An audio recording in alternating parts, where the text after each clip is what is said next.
से व्रत काल विधि और महत्तम कहकर आगे सर्वप्रथम इस सत्यनारायण व्रत करने वाले के संबंध में कहते हैं कि एक सुंदर काशीपुर का नगर था।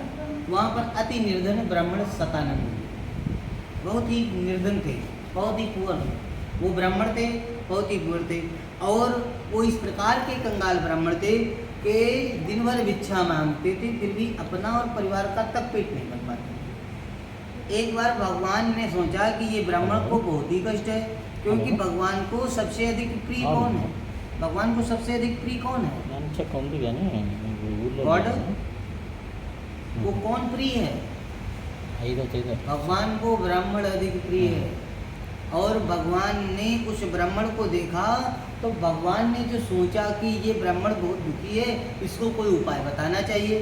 तो दुखी ब्राह्मण को देखकर भगवान उसके पास बोले और कहने लगे कि ये तुम जो कर रहे हो ये मुझे नहीं अच्छा लग रहा, इसका कोई उपाय हम तुमको बता रहे हैं, वो करिए, जिससे आपसे मांगने से मुक्ति मिलेगी और धन्य धान्य से पूर्ण हो जाएंगे। तो गरीब ब्राह्मण ने कहा कि मेरे पास ठीक से परिवार का तो पेट चला नहीं पाते हैं, मैं इतना बड़ा कैसे बन पाऊंगा। और ये सत्यनारायण, उन्होंने कहा कि श्री सत्यनारायण व्रतम करिए, जिससे आपको मांगने से मुक्ति मिलेगी और सारा कुछ अच्छा होगा। तो उन्होंने कहा कि इतना पैसा कहाँ से है, मैं व्रतम करूँगा। तो उन्होंने कहा कोई नहीं, तुम संकल्प करो और सत्यनारायण का व्रत करो। और भगवान ये ऐसा विधि बताकर वहाँ से अंतर ध्यान। तो ब्राह्मण ने विचार किया और अगले दिन जब वो भिक्षा के लिए गया तो ऐसे नगर में पहुंचा। आप कहाँ से हैं? आप कहाँ से? इधर आंध्रा से।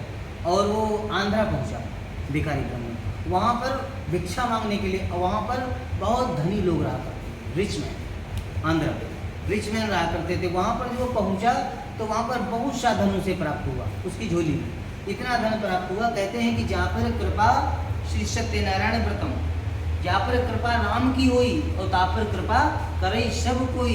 जिस पे भगवत कृपा होती है उस पे सारे लोग कृपा करते हैं। उस पर कृपा हुई, उसकी कृपा हुई और कृपा से उसे बहुत सा धन प्राप्त हुआ, जिससे वह पके पके केले आदि पूजन की सामग्री एकत्र करके भगवान श्री सत्यनारायण का व्रतम किया, जिसके प्रभाव से वह समस्त परिवार और सभी को धन सफलतापूर्वक भक्ति सत्यनारायण पूजन किया। पूजन और व्रत के प्रभाव से ब्राह्मण सब दुखों से मुक्त हो गया और समस्त संपत्ति से पूर्ण हो गया। तब से वह ब्राह्मण हर महीना, हर पूर्णिमा, एवरी पूर्णिमा को व्रत करने लगा और इसी प्रकार का उत्तम ब्राह्मण से सत्यनारायण का व्रत और पूजन किया, जिससे वह ब्राह्मण समस्त पापों से छूटकर दुर्लभ मोक्ष को प्राप्त होता गया। इस प्रकार जो मनुष्य ब्राह्मण की बात सत्यनारायण का व्रत तथा पूजन करते हैं वे संपूर्ण दुखों से छूटकर दुर्लभ मोक्ष को प्राप्त होंगे। इस प्रकार भगवान ने व्रत के प्रभाव को नारद जी से कहा। इसके बाद श्री सूत जी ने सौनकादियों से कहा, जो कुछ महत्तम था वह कथन किया, अब आगे क्या कहूँ। ऋषियों ने उत्तर दिया, महाराज उस ब्राह्मण से इस व्रत को किसने सुना और किसने किया, यह सब हम सबकी कथा सुनने की इच्छा है, तो आप कृपा कर कहिए। सूत जी बोले, हे ऋषि सुनो, ब्राह्मण से सुनकर इस व्रत को इस पृथ्वी पर फर्स्ट टाइम किसने किया वह कथन करता हूँ। एक समय अपनी संपत्ति के अनुसार वही ब्राह्मण बंधुओं के सही सत्यनारायण के पूजन के लिए उद्यत हुआ। इतने में एक लकड़ी बेचने वाला, लकड़हारा, वुड कटर लकड़हारा वहाँ पर आ पहुँचा। उसने लकड़ी का गट्ठर वहाँ रखकर घर के भीतर जब प्रवेश किया तो क्या देखता है, बहुत भूख प्यास से वो पीड़ित था, तो प्यास के लिए घर में गया तो क्या देखता, वही भिखारी ब्राह्मण जो एक दिन भिक्षा मांगते थे आज इतने बड़े भवन के स्वामी हैं। बाहर देखते हैं गाड़ी बंगला नौकर चाकर आदि सब सुशोभित हो रहे हैं। जब उनको देखकर वो आश्चर्य में पड़ गया कि पहले तो ये भिक्षा मांगता था, आज इतना बड़ा स्वामी हो गया। तो उनसे ये पूछा कि ये सब कैसे हुआ, तो उन्होंने बताया, ये सब तुम मेरा धन धान्य देख रहे हो, ये सब भगवान श्री सत्यनारायण व्रतम का प्रसाद है, उन्हीं की कृपा से आज मेरे पास सब कुछ है।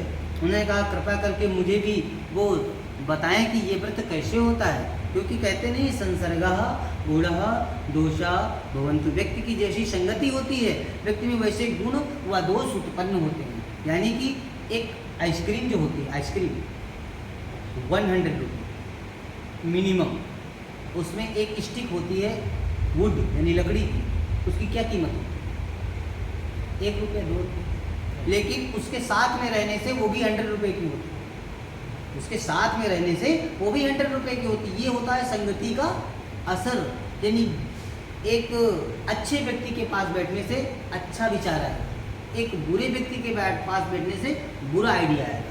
ये होता है संगति का असर। इस प्रकार उन्होंने कहा कि वो मुझको आइडिया बताएं जिससे मुझे वो कथा पता चल जाए कि क्या कैसे क्या होता है। तो उन्होंने प्रसन्नता पूर्वक भगवान का प्रसाद खाकर जल पीकर नगर को प्रस्थान किया।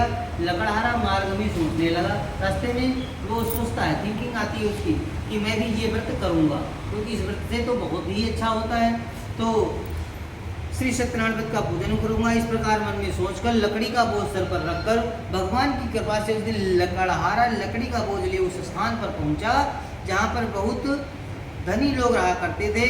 जाते ही लकड़ी का उसे दोगुना चौगुना धर्म प्राप्त हुआ। तत्पश्चात लकड़हारे ने पूजन की सामग्री एकत्र की और घर पहुंचकर बंधुओं तथा ब्राह्मणों को बुलाकर विधि पूर्वक सत्यनारायण का व्रत तथा पूजन किया, जिसके प्रभाव से लकड़हारा धन तथा पुत्र को प्राप्त होता गया और जब तक संसार में रहा वो सुख का भोग करता रहा। अंत में सत्यपुर हो जाता गया। इति जपो इति श्री स्कंद पुराणे देवखंडे व्रतकथायां द्वितीयोऽध्यायः द्वितीयोऽध्यायः पूर्ण। बोलो सत्यनारायण भगवान की जय।